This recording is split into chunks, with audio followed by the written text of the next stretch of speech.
24 de agosto del 2020. Bienvenidos a JN Noticias. Soy Paloma Barreto y estos son nuestros titulares.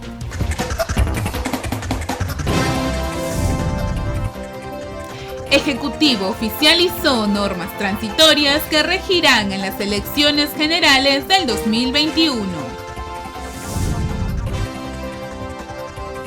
OMPE informa que casi 11.000 candidatos rindieron sus cuentas de campañas electorales. OEA resaltó consolidación de la democracia y sistemas políticos en Perú y otros países de la región.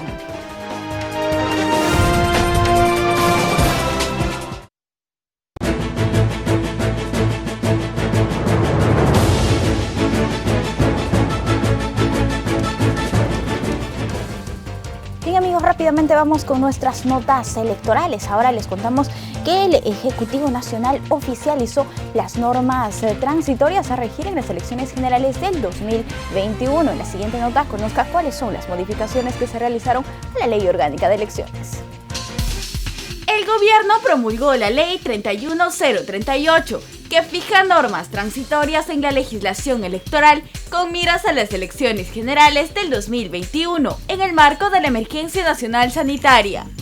A través de una publicación en el Boletín de Normas Legales del Diario Oficial El Peruano, el dispositivo da cuenta de las modificaciones hechas a la Ley Orgánica de Elecciones. En ese sentido, los funcionarios públicos que participarán en las elecciones presentarán sus solicitudes de licencias sin goce de haber 30 días antes de la fecha de las elecciones. Asimismo, que todos los actos referentes a la instalación de la mesa, votación y escrutinio se realizan en el mismo día desde las 7 horas hasta las 19 horas. También toma en cuenta que las personas en grupos de riesgo para COVID-19 están exentas del pago por omisión o inasistencia al proceso. Además, señala que la Oficina Nacional de Procesos Electorales puede conformar mesas de sufragio integradas por electores cuyo domicilio registrado en el Documento Nacional de Identidad se ubique en un lugar distinto al del distrito donde se ubica el local de votación asignado, siempre que ambos pertenezcan a la misma circunscripción electoral. Igualmente, las oficinas descentralizadas de procesos electorales designarán los locales donde funcionarán las mesas de sufragio, el número de mesas y garantizan que se cumplan las medidas sanitarias en cuanto a la capacitación de miembros de mesa. Esta puede ser desarrollada a través de medios virtuales. Presten mucha atención si va a postular en las elecciones generales del 2021. Debe afiliarse al partido con el que desee participar. El plazo vence el 30 de septiembre. A continuación, detallamos la información. De acuerdo a la ley electoral, aquellos ciudadanos que pretendan participar en las elecciones internas del presente proceso democrático deberán afiliarse a la organización por la que desean postular y registrar dicha afiliación hasta el 30 de septiembre en el registro de organizaciones políticas del Jurado Nacional de Elecciones. La norma recientemente promulgada establece disposiciones transitorias para las elecciones generales del 2021. En el caso de las organizaciones políticas en vías de inscripción, el plazo es el mismo y los candidatos a las internas deberán encontrarse en la relación de afiliados presentada por la organización en su solicitud de inscripción ante el ROP. Las primarias podrán realizarse hasta el 31 de octubre y se hará en la modalidad de elecciones con voto universal, libre, voluntario, igual, directo y secreto de los afiliados, o a través de los delegados conforme lo disponga el estatuto de la organización política. Es importante mencionar que en las internas se eligen de manera obligatoria candidatos titulares y de forma facultativa a los accesitarios.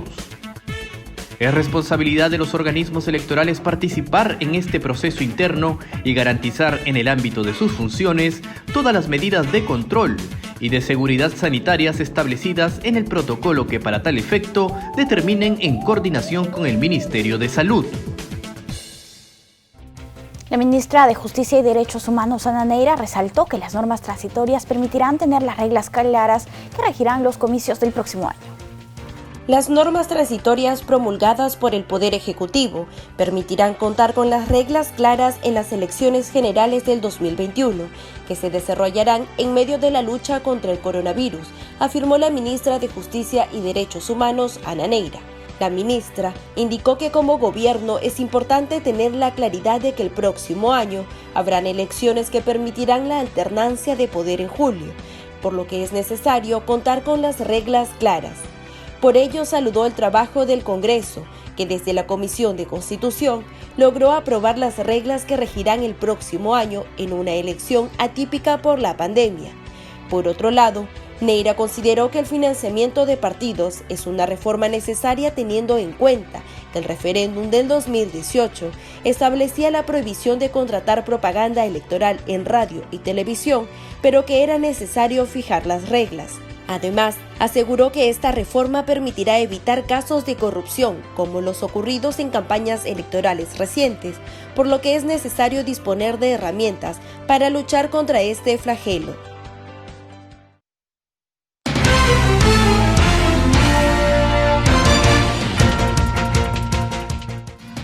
En una entrevista, en este momento nosotros vamos a conversar con Patricia Zárate. Ella es socióloga e investigadora del Instituto de Estudios Peruanos. Para nosotros es un placer saludarla. ¿Cómo está? Bienvenida a JN Noticias. Buenos días.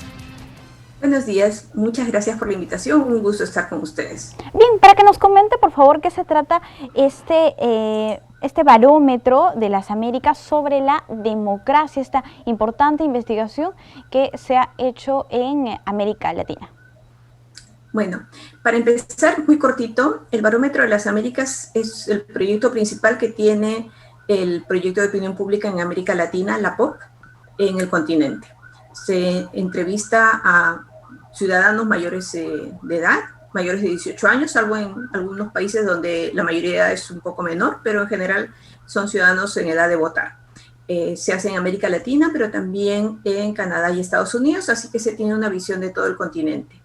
El barómetro de las Américas tiene 8 rondas, pero Perú comenzó a participar recién desde 2006, así que los resultados sobre los que conversaremos ahora se refieren a la 7ª ronda que se aplicó en el 2019. Listo. ¿Cuáles son los indicadores de este estudio? Bueno, tenemos varios temas. El principal obviamente gira alrededor del apoyo a la democracia y la satisfacción con la democracia, pero también por el otro lado con la afección o no frente a posiciones autoritarias, ya sean militares o civiles, también la legitimidad, que se refiere a la confianza en las instituciones, y el apoyo al sistema. Así también tenemos otros indicadores de comprensión de los temas de políticos, participación política, y en el caso de Perú, temas de corrupción, seguridad ciudadana y unas preguntas muy pocas sobre economía ilícita. Listo, entonces vamos a ver cómo se ha desarrollado este estudio en nuestro país y cuáles son los resultados que se han obtenido. ¿Usted podría comentarnos al respecto? Okay. Si hablamos de satisfacción con la democracia, como vemos en la comparación con todos los países del continente donde se aplicó la encuesta, a más de 31.000 entrevistados, Uruguay aparece casi siempre en el primer lugar, Uruguay, y suele estar Costa Rica. Sin embargo, Perú por lo general aparece en las posiciones más bajas y en la última edición del barómetro está solo encima de Panamá, con un 28% de satisfacción con la democracia. Esta satisfacción con la democracia está muy atada también a la evaluación que hacen las personas de su presidente. Entonces, cuando hay una alta evaluación del presidente, suele haber una mayor satisfacción con la democracia. Entonces, si uno ve los datos a nivel de todas las rondas donde se aplicó, es en el 2012. 2012 es un caso especial porque era menos de un año de que había sido elegido el presidente Humala, entonces todavía estaba en un periodo de gracia, por decirlo de alguna manera, con la población, Claro. y entonces la satisfacción aumenta. Claro, y Esa es que la diferencia. en este segundo gráfico precisamente estamos viendo cómo en el año 2012 alcanza el pico más alto. Entonces usted indica que es porque recién había entrado una nueva gestión al país, es por esa razón que la satisfacción de la democracia es bastante elevada. Sin embargo, vemos que en el 2019 también se ve que es el nivel más bajo, con el 28%. ¿Y qué es lo que ha ocurrido en nuestro país en el 2019 mire, para que se generen la comparación estas cifras? Sí, perdón, disculpe el interrumpí. Adelante. La comparación ideal es entre el 2012 y 2017, porque si bien el 2012 eran como 7 meses después de haber sido elegido el presidente Humala, en el 2017 eran pocos meses también, el mismo periodo que había sido elegido el presidente. La misma situación en todo caso. La misma situación. Entonces, aquí el porcentaje de satisfacción es mucho menor, y el presidente Kuczynski en realidad no fue la primera opción de la población, ¿no? Fue, entre comillas, se eligió el mal menor, por decirlo de alguna manera, y la satisfacción es baja. Si uno ve entre 2017 y 2019, aprovecho que el jurado me da un poquito más de tiempo que otras entrevistas, para que ustedes vean en el gráfico esas barritas más oscuras que hay y una bola blanca al centro. Sí. Ya, eso significa que el porcentaje que ha salido en la encuesta está en esa bolita, ¿ya? Entonces, era casi 31% en el 2017, 28% en el 2019, pero el intervalo que hay, eso nos dice que ese valor se mueve en ese intervalo, o sea que puede ser, estadísticamente podemos decir que son valores similares. Entonces 2017 y 2019, digamos que son valores similares, y lo que encontramos es que la gente está cada vez menos satisfecha con la democracia, porque si vemos los otros años, 2006, 2008, 2010, todos en realidad son valores que están por encima de los valores de 2017 y 2019, lo cual nos parece preocupante. En ese sentido podemos decir que en el Perú la satisfacción con la democracia ha disminuido y sí, definitivamente esto tiene algunas consecuencias. ¿Cuáles son? Bueno, consecuencias es que la gente no necesariamente va a apoyar tanto al sistema, va a tener una mayor o no va a vencer esa afección que tiene a los gobiernos de mano dura. O sea, la gente está menos satisfecha con la democracia porque no se solucionan los problemas y entiende o cree que los problemas se solucionarían si hubiera alguien que dijera hay que hacer esto y no hubiera discusión. O sea, que no hubiera un diálogo, que no hubiera tolerancia, que no hubiera una serie de valores que están asociados a la democracia y a la política. La gente cree que la política es mala, cuando en realidad en la política hay mucha discusión y entonces las personas piensan que es habladuría. No es habladuría, es ponerse de acuerdo, es enfrentarse, pero cívicamente, ¿no? O sea, ya no entramos en guerras, pero sí tenemos temas políticos que tratar. Y la idea es esa, ¿no? Sí. Que la política sirva como ese espacio de discusión y uno no se vaya a las posiciones autoritarias. Y en nuestro país existen 3 poderes, el ejecutivo, el legislativo y el de justicia. En ese sentido, también debería haber un equilibrio entre los poderes. Sin embargo, en el siguiente gráfico que ya tenemos en pantalla, podemos observar cómo las personas tienen cierta tolerancia al cierre del Congreso en nuestro país en mayor medida. Coméntenos al respecto. Sí, ese es un tema que fue como una sorpresa en el barómetro también, porque lo han presentado, los resultados los presentan en otros países, ¿no? Y yo estuve en la presentación que hubo en Bogotá hace unos meses y el dato saltante era Perú en este caso, cómo Perú se alejaba del resto de los países. El año pasado esta encuesta fue hecha mucho antes del cierre del Congreso, fue hecha entre febrero y marzo y el cierre fue en octubre.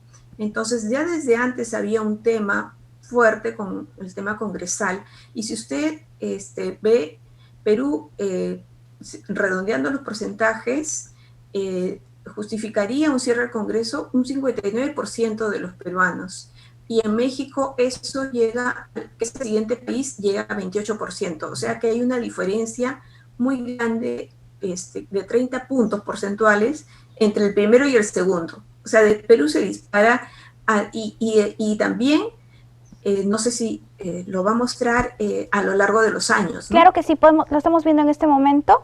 En el año 2010 un 26.5%, en el 2012 un 22%, pero en el año 2019 ya se incrementa al 58.9%.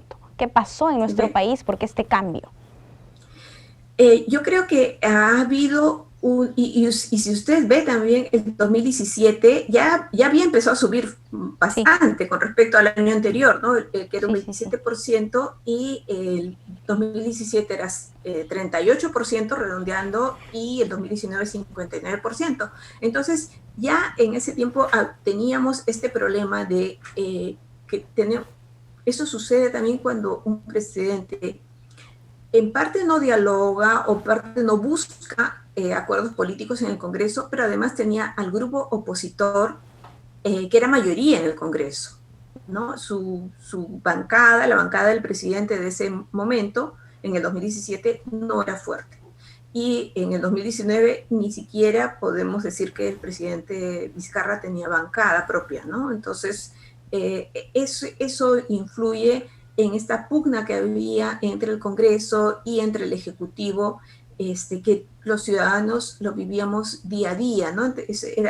Era un tema de noticia muchas veces, ¿no? Así es. Bien, vamos a pasar al siguiente gráfico, y aquí vamos a evaluar el porcentaje que menciona la corrupción como el problema más importante de cada país.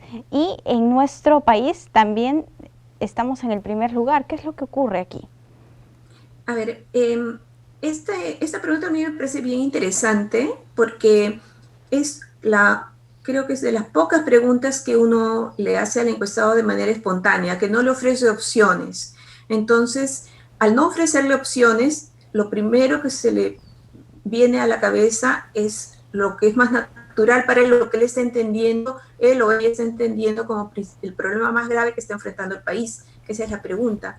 Entonces, cuando comenzamos a hacer el estudio, el mayor porcentaje se iba a temas económicos.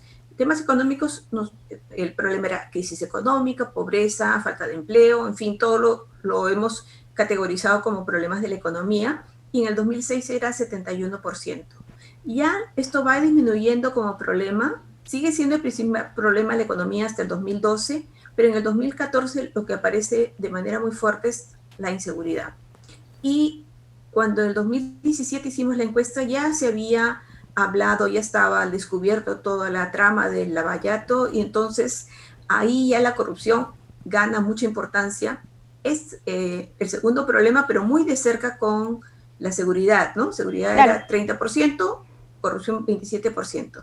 Sin embargo, ya con todos los audios, lo de los cuellos blancos y todas esta pequeña corrupción que estaba muy ligada a temas de justicia también, creo que la indignación de la población llegó a su límite, y la corrupción, que en el 2006 solo era identificada como el problema más grave por un 7%, pasa a ser 36% en el 2019. Y destaca, sí. Sí, y son temas que son bastante tocados también en la opinión pública y por los diversos medios de comunicación, y generan mayor interés en la población. Yo, para finalizar, si podríamos tener de repente una conclusión de todo este estudio que se ha realizado en nuestro país. Sí, es un problema que estamos viendo a lo largo de la región, es que como le decimos, ¿no? Le tomamos el pulso a la democracia y vemos que está débil. Es porque, si bien no va a haber golpes militares, no es difícil que exista un golpe militar a esas alturas, porque ya eso como que está en el pasado, sí hay todo va viendo como un desencanto por los efectos de la democracia, y la gente se guía o tiende a apoyar a líderes más autoritarios. Entonces, creo que hay un tema para trabajar, hay un tema también para que la gente se involucre más en la política, que se involucre más en pensar bien en las elecciones. También cada vez más gente ya no confía tanto en las elecciones. Entonces creo que esos son temas para trabajar y temas muy importantes para el jurado. Perfecto. Bien, muchísimas gracias, señora Patricia, por estar aquí con nosotros en JN Noticias. Gracias a usted.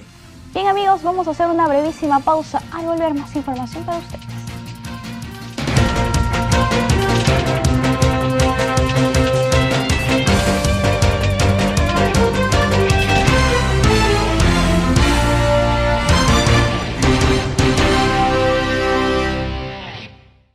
Según la plataforma Claridad de la Oficina Nacional de Procesos Electorales, 10.960 candidatos presentaron la rendición de cuentas de sus campañas electorales en los últimos años. Veamos los detalles en la siguiente nota.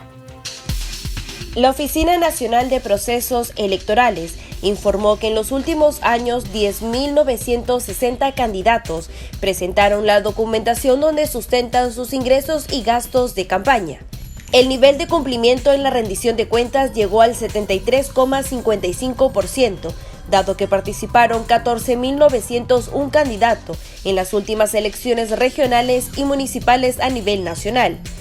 En tal sentido, mejoró el índice de entrega de la información financiera anual por parte de los partidos y movimientos regionales, pasándose del 88,76% registrado en 2017 al 89,11% en el siguiente año.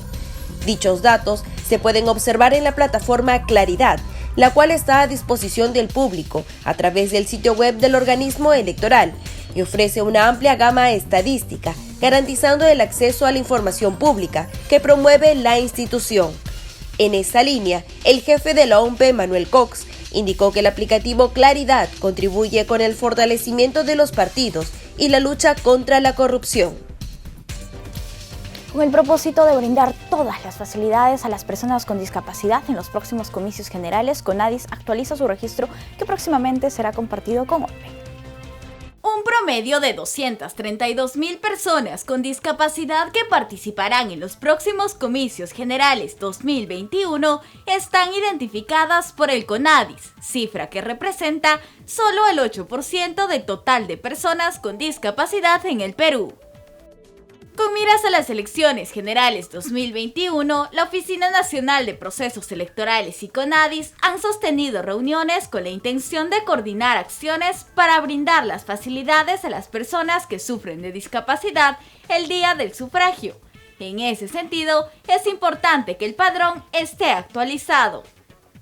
El director de Investigación y Registro del CONADIS, José Pinto, hizo una invitación a que se inscriban de manera virtual o actualicen sus datos.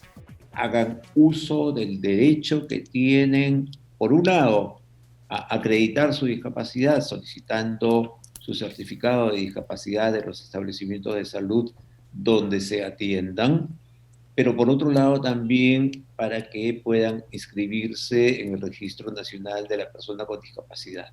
Esta inscripción ahora durante el obligatorio distanciamiento social y la cuarentena obligada la pueden efectuar inclusive de forma virtual a través de la mesa de partes virtual del CONADIS, pero además les puedo informar que muy próximamente el CONADIS abrirá una plataforma específica para la inscripción en forma virtual.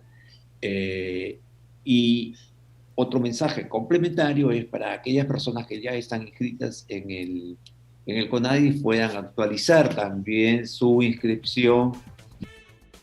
La actualización de esta información permitirá a la OMPE prever la habilitación de mesas de sufragio para las personas con habilidades diferentes en los primeros pisos de los locales de votación, entre otras facilidades. Por otro lado, la Asociación Civil Transparencia destacó la importancia de la eliminación del voto preferencial, medida que contribuye a la paridad y alternancia. El impacto de la eliminación del voto preferencial resulta positivo para la consolidación de la democracia, indicó la Asociación Civil Transparencia. Sostuvo que votar por listas cerradas aumenta la probabilidad de alcanzar un número equitativo de hombres y mujeres en el Parlamento. Es importante mencionar que el próximo año las listas de legislativos serían paritarias y alternadas. Otro punto que consideró la organización sin fines de lucro fue que facilitará el escrutinio de votos, además reducirá los errores y el riesgo de contagios. Asimismo señaló que en el caso del voto preferencial, el conteo manual podría aumentar las horas de contacto entre miembros de mesa y el personal de los organismos electorales. Además afirmó que su eliminación permitirá que sea más fácil para la ciudadanía seguir la campaña en los medios establecidos. Agregó que la referida campaña tratará sobre las propuestas y no habrá espacio para ofrecimientos de otra naturaleza.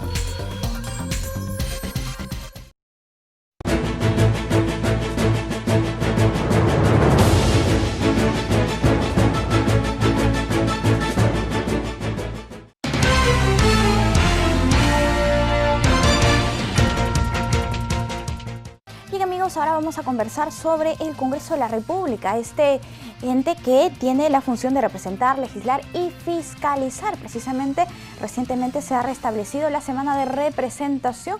Por tal razón, nosotros vamos a conversar con José Chevasco Piedra. Él es el ex oficial mayor del Congreso de la República y para nosotros es un placer saludarlo. ¿Cómo está? Bienvenido a JN Noticias. Buenos días.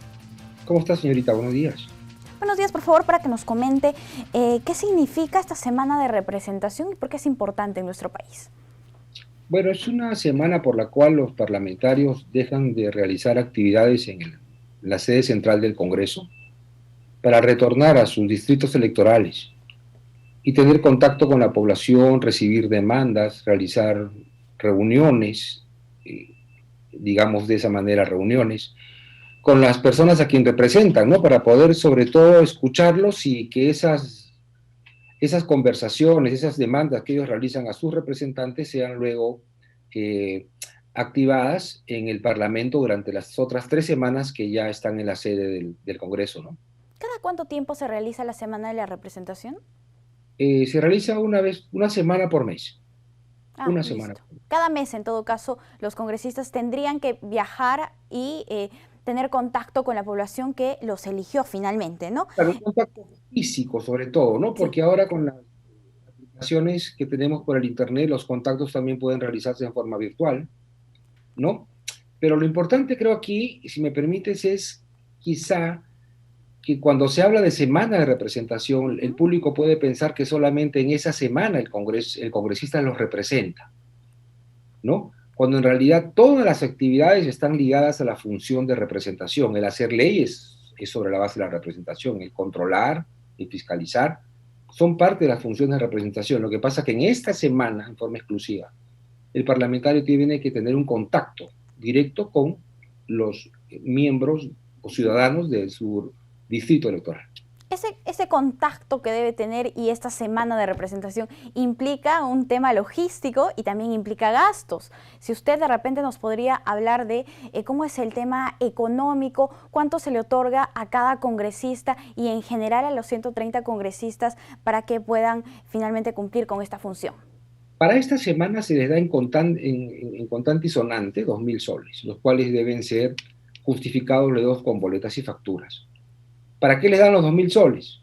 Es para que ellos realicen sus gastos en transporte, gasolina, algún alquiler de repente de algún lugar donde puedan reunirse con sus electores, equipos de sonido, toda la parte logística, porque adicionalmente esos 2.000 soles por parte del Congreso reciben ellos pasajes aéreos de ida y vuelta, como también lo reciben el asesor o el asistente que lo acompaña.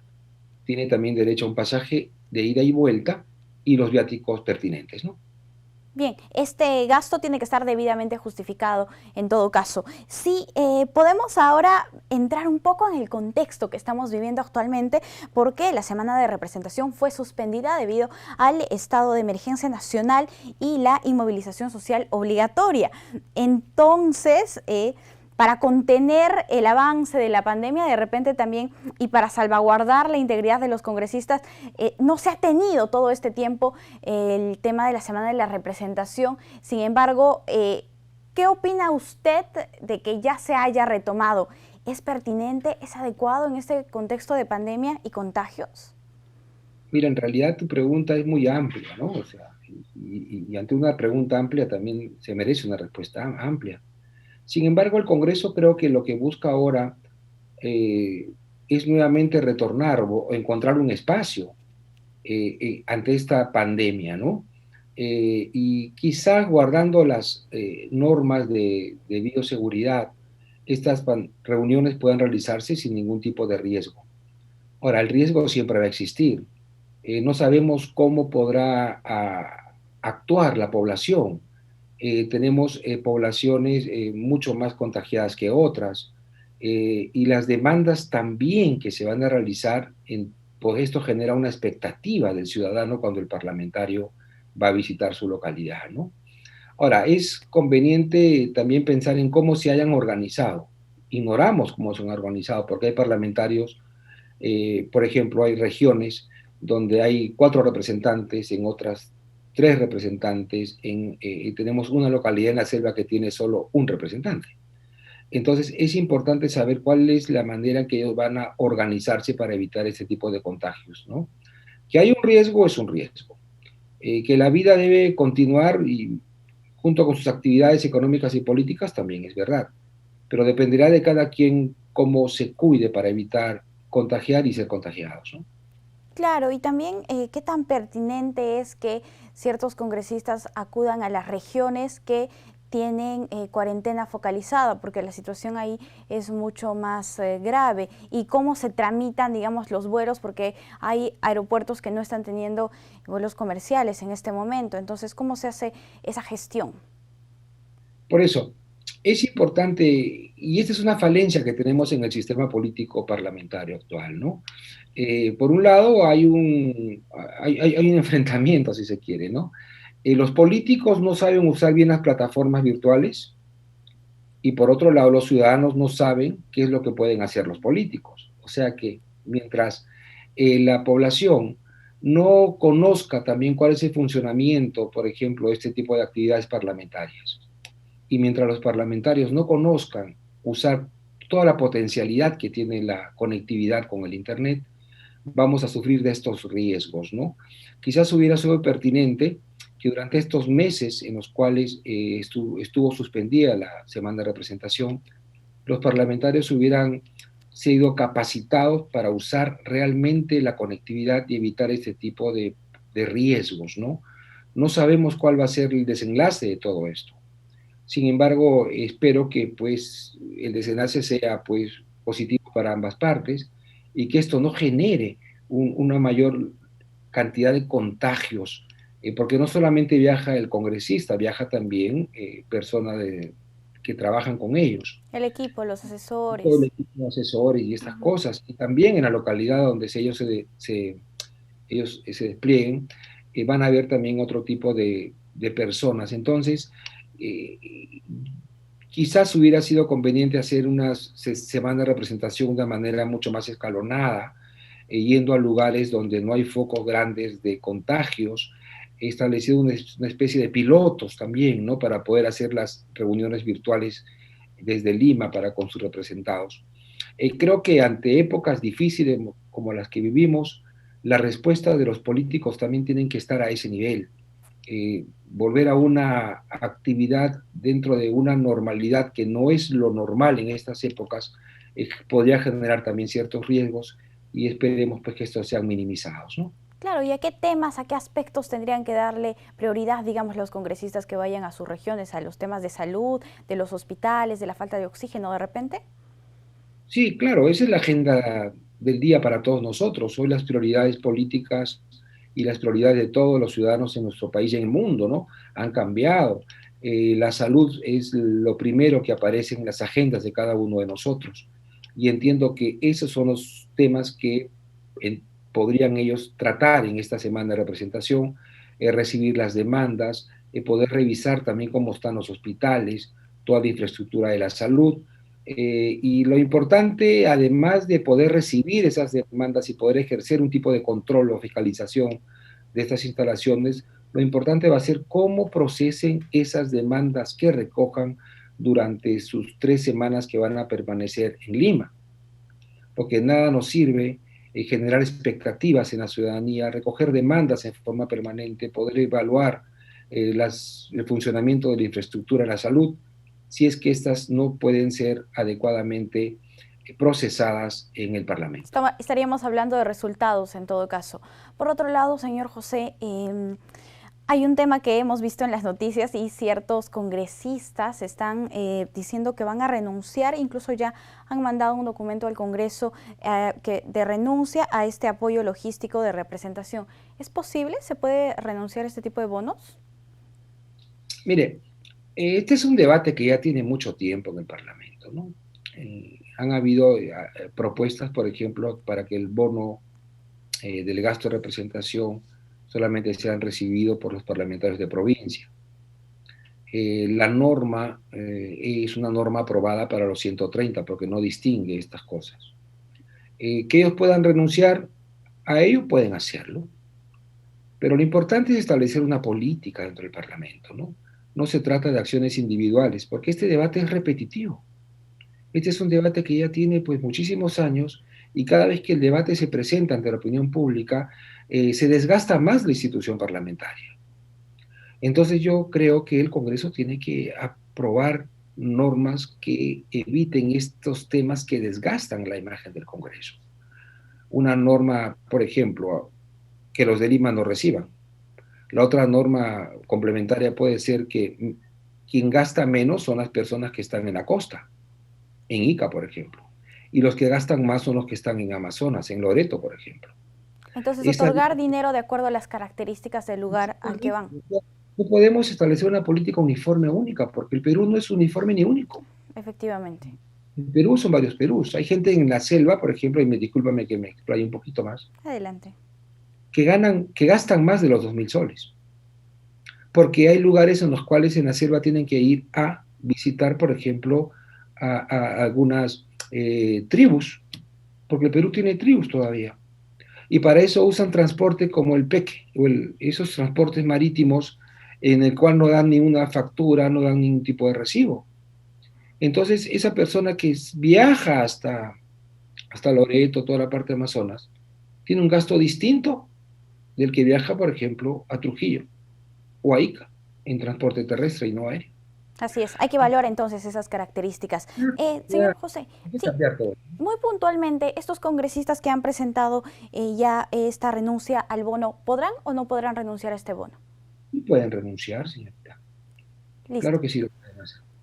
Perfecto, muchísimas gracias por estar aquí con nosotros en JN Noticias. Esperemos tener una pronta conversación con usted sobre otros aspectos. Muchas gracias. A ustedes, muy buena semana, gracias. Bien amigos, vamos a hacer una brevísima pausa. Al volver, más información para ustedes.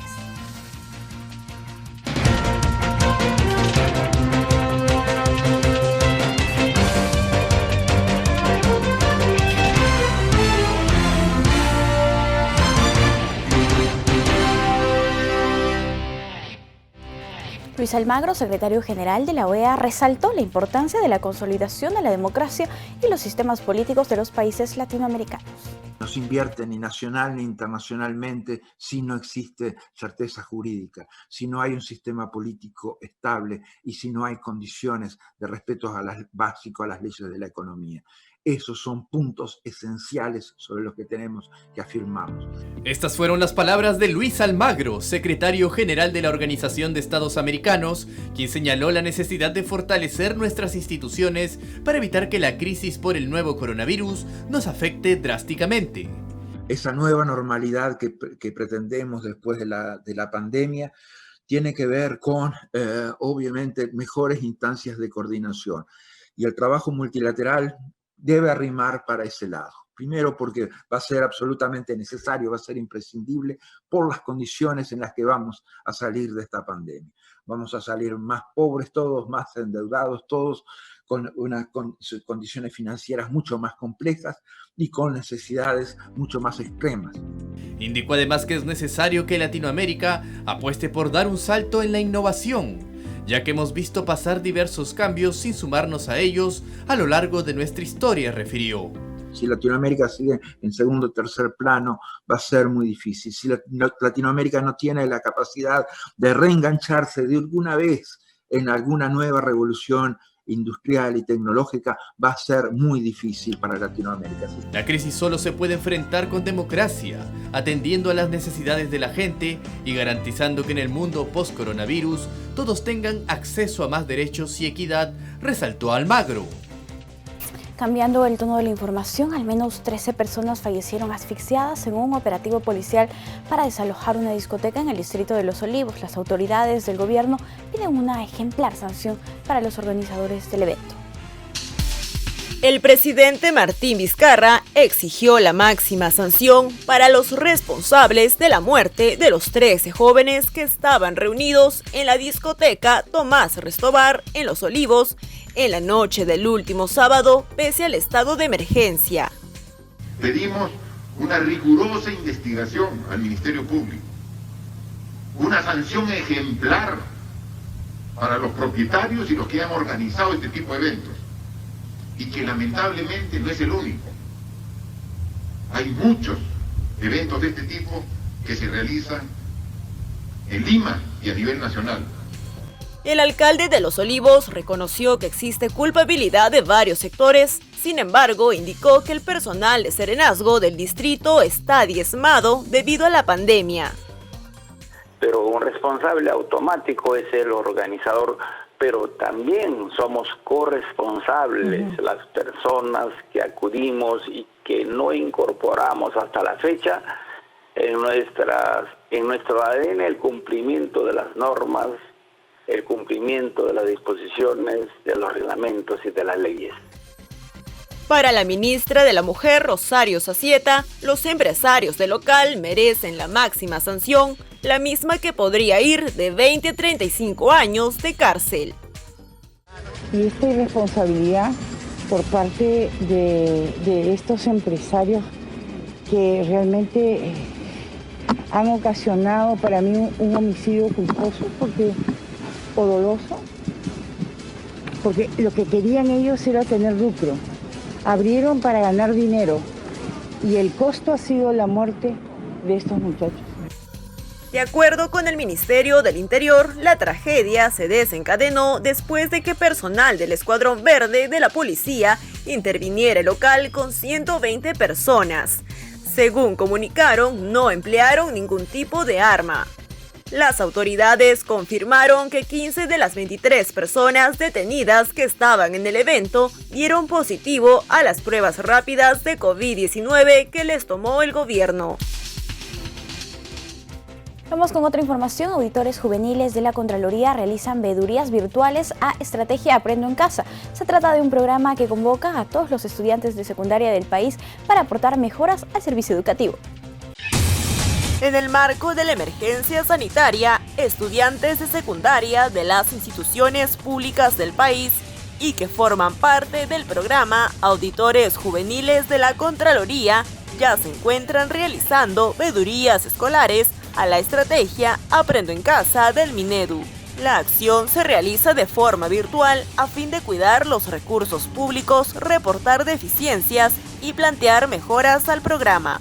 Entre las cosas que puede estar vigilando precisamente y darnos cuenta los auditores juveniles es que puedan verificar si el docente, por ejemplo, ha tenido contacto tanto con los padres de familia como con los mismos estudiantes para informarles cómo se implementa esta estrategia de Aprendo en Casa o si también están cumpliendo el horario de clases, si les han informado también cómo va a ser el tema de las entregas de los trabajos. Además, los escolares podrán vigilar la entrega de cuadernos de trabajo y posteriormente la distribución de tablets y de alimentos del programa Jaliwarma. Ahí hay recursos invertidos por parte del Estado que amerita que también sean fiscalizados y que puedan dar cuenta si estos están llegando al beneficiario final, que es el estudiante. El desarrollo de auditores juveniles se realiza de acuerdo a un cronograma de agosto a noviembre y comprende todas las regiones del país. El resultado de lo que podamos recoger de la información que nos brindan los estudiantes, vamos a poder elevar un informe al Ministerio de Educación que les permita a ellos también brindar y mejorar este servicio educativo. La Contraloría invita a participar a todos los jóvenes a este programa ingresando a www.contraloría.gov.pe en la sección Participación Ciudadana, Auditores Juveniles. Nosotros somos parte del cambio. Tú también puedes ser un auditor juvenil Power. Por eso, regístrate y participa. Recuerda, si queremos un Perú mejor, contamos con tu participación. Tras un operativo de allanamiento, el Ministerio Público detuvo al director de la Policía Aérea y 5 personas implicadas por presuntas irregularidades en compra de más de 40.000 mascarillas y productos de bioseguridad para la unidad. En la lucha contra las irregularidades que se presentan en la pandemia por el COVID-19, el Ministerio Público dirigió un operativo y detuvo preliminarmente al director de la aviación policial, el general Alfredo Andrés Vildoso Rojas, y 5 implicados por la compra irregular de 45.000 mascarillas N95. Al parecer, la Fiscalía indicó que existieron irregularidades con la compra de dichas mascarillas en posible mal estado y productos como guantes, alcohol en gel, entre otros. El operativo se realizó el sábado por la noche y estuvo a cargo de la Fiscalía en Delitos de Corrupción de Funcionarios del Callao y unos 79 policías de la División de Alta Complejidad, quienes detuvieron a los posibles responsables para las investigaciones durante 15 días. Los detenidos son investigados por los presuntos delitos de organización criminal, colusión agravada y obstrucción. Cabe destacar que en la cuarentena las fiscalías anticorrupción recibieron 27 denuncias por presuntos actos de corrupción, pese a la pandemia en crecimiento. Es momento de conocer el resumen de noticias oficiales de la COVID-19 que nos entrega la Agencia de Noticias Andina. Ana Bendezú nos informa.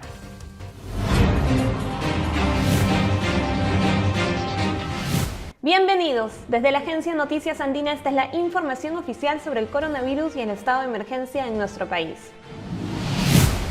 El comandante general de la policía, Orlando Velasco, informó que en el primer examen pericial al local de la discoteca Tomás Restobar de Los Olivos no se encontraron indicios ni evidencias de uso de gases lacrimógenos por parte de la policía, lo que descarta las primeras versiones dadas por algunas personas. El Pacto Perú Espacio de Diálogo promovido por el Ejecutivo con miras al Bicentenario llevará a cabo su primera reunión el día de hoy. El presidente del Consejo de Ministros, Walter Martos, dijo que este ayudará a tomar decisiones a mediano y largo plazo en beneficio de los peruanos. Además, reconoció el compromiso de los representantes de las entidades del Acuerdo Nacional. El Congreso de la República convocó a una nueva sesión del Pleno a las 9 de la mañana del día de hoy. La Junta de Portavoces concentrará un texto sustitutorio único que sea puesto a consideración del Pleno para analizar la propuesta del Ejecutivo sobre un bono compensatorio para los aportantes a la ONP. El canciller Mario López Chávarri estimó que para inicios del próximo año el Perú contaría con las vacunas de los laboratorios contra el COVID-19 como fruto de las negociaciones que se vienen haciendo a nivel bilateral y multilateral. El Ministerio de Vivienda a través del Fondo Mi Vivienda ha conseguido colocar entre enero y julio de este año un total de 3.295 créditos hipotecarios del nuevo crédito Mi Vivienda. Este nuevo crédito permite financiar la compra de cualquier vivienda terminada en construcción o en proyecto, de estreno o de segundo uso, y su valor debe estar entre 60.000 y 427.000 soles. No se olviden que el desarrollo de estas y otras noticias las pueden encontrar en todas nuestras plataformas digitales y por supuesto pueden visitar andina.p. Hasta la fecha se registraron más de 12.000 casos de coronavirus en las cárceles del país. La ministra de Justicia y Derechos Humanos, Ana Neira, indicó que cuentan con internos capacitados para detectar y tratar los casos a fin de evitar la propagación del virus. La ministra de Justicia, Ana Neira, reveló que más de 12.000 personas han dado positivo para la COVID-19 en las cárceles, lo que supone el 44% de las más de 27.000 pruebas realizadas hasta ahora en prisiones. Recalcó que se espera realizar pruebas a la totalidad de los más de 90.000 internos de las 68 prisiones a lo largo de todo el país, así como a los más de 11.000 funcionarios penitenciarios que están a cargo de la seguridad en dichos centros. La ministra indicó que no solo se están realizando las pruebas rápidas, sino también están trabajando en el tratamiento farmacológico. Por otro lado, señaló que en la cárcel de Lurigancho se instaló un hospital temporal dentro de uno de los talleres para ser tratados dentro de las mismas instalaciones y evitar trasladar a los reclusos enfermos a los hospitales que ya están colapsados y donde cuesta encontrar una cama libre. Y llegó el momento del segmento. En Trujillo donan televisores y dispositivos móviles para apoyar a niños de escasos recursos para poder continuar con sus clases virtuales. Este es un informe de nuestro canal aliado TV Cosmos.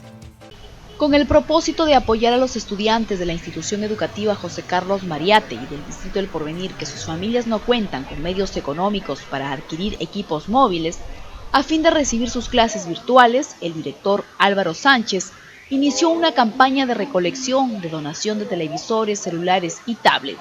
Ya hicieron una primera entrega. Los que lo donan son aliados estratégicos que tenemos a nivel de la institución educativa José Carlos Mariátegui. Y en ese sentido está respondiendo a la comunidad. Son exalumnos, son empresarios, microempresarios. 4 familias de los sectores Víctor Raúl, El Mirador, Alan García y el centro poblado Alto Trujillo fueron los primeros beneficiarios. Sin embargo, aún la convocatoria está abierta.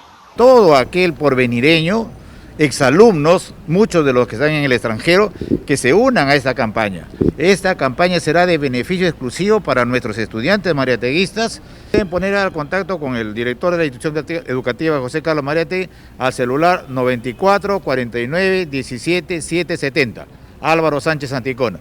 La campaña denominada Ayúdanos a estudiar permitirá apoyar al 18% de alumnos, es decir, 423 escolares, que están en condiciones de querer abandonar sus estudios de esta institución educativa. Y llegó el momento del segmento Agenda Cultural con Carolina Díaz. Buenos días, Caro, ¿cómo estás? ¿Qué nos recomiendas para estos días? Hola Paloma, ¿cómo estás? Buenos días. Hoy lunes queremos recomendarles muchas novedades que han venido en esta semana, acá en Agenda Cultural. Vamos contigo.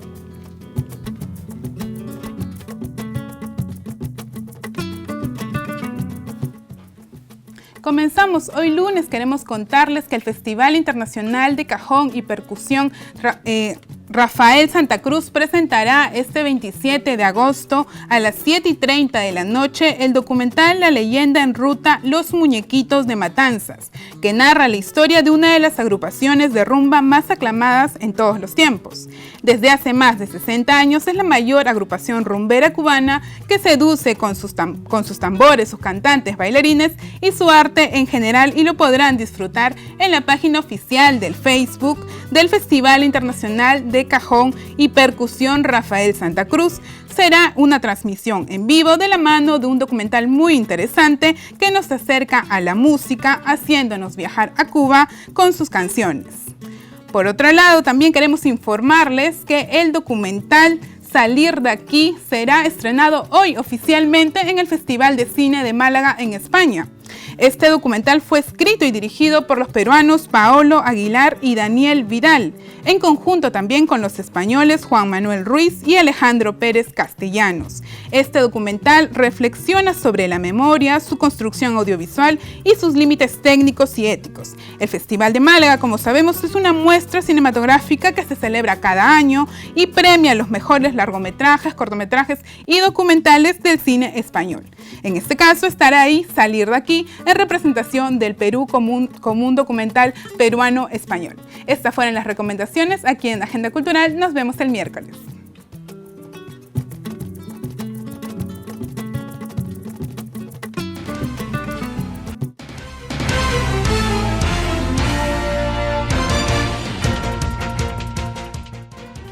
Joe Biden acepta la candidatura demócrata a la presidencia de Estados Unidos. El ex vicepresidente llamó a la unidad de los norteamericanos y les prometió luchar contra la COVID-19 desde el primer día de su mandato. La luz frente a la oscuridad. Con este emblema, Joe Biden aceptó la nominación demócrata como candidato a la presidencia en las próximas elecciones en Estados Unidos. El que fuera vicepresidente de Barack Obama se ha presentado como el hombre capaz de revertir el mal hecho por Donald Trump. No se equivoquen, unidos podemos y vamos a superar esta temporada de oscuridad en Estados Unidos. Escogeremos la esperanza sobre el miedo, los hechos sobre la ficción, la justicia sobre el privilegio. I'm a proud Democrat. Soy un demócrata orgulloso. Estaré orgulloso de representar a nuestro partido en la elección general, así que es con gran honor y humildad que acepto esta candidatura para presidente de los Estados Unidos. Joe Biden hizo además hincapié en la mala gestión de Trump frente a la pandemia, que se ha cobrado la vida de más de 170,000 personas en Estados Unidos. Por su parte, el presidente Trump realizó ese mismo día de la convención demócrata sus estrategias de visitar estados que podrían definir la elección para atacar a su rival. El ahora candidato demócrata Biden participará en los comicios del 3 de noviembre con Kamala Harris como candidata a la vicepresidencia. El presidente de Venezuela, Nicolás Maduro, sostuvo que no le temblará el pulso para arrestar y juzgar en su momento al opositor Juan Guaidó.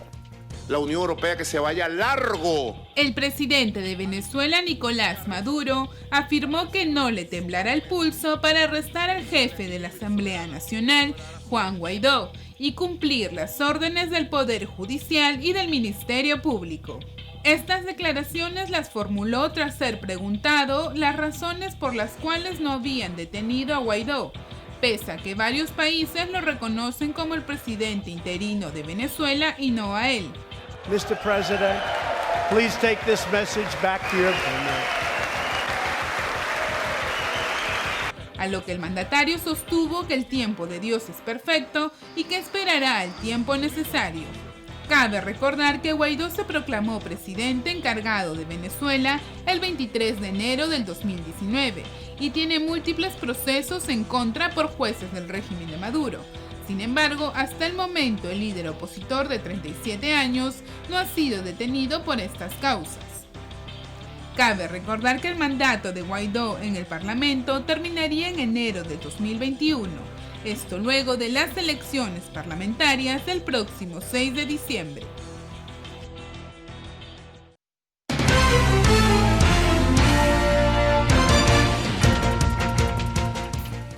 Amigos, hasta aquí con la edición de hoy de JN Noticias. Nos vemos mañana. Los dejo con imágenes de Iquitos.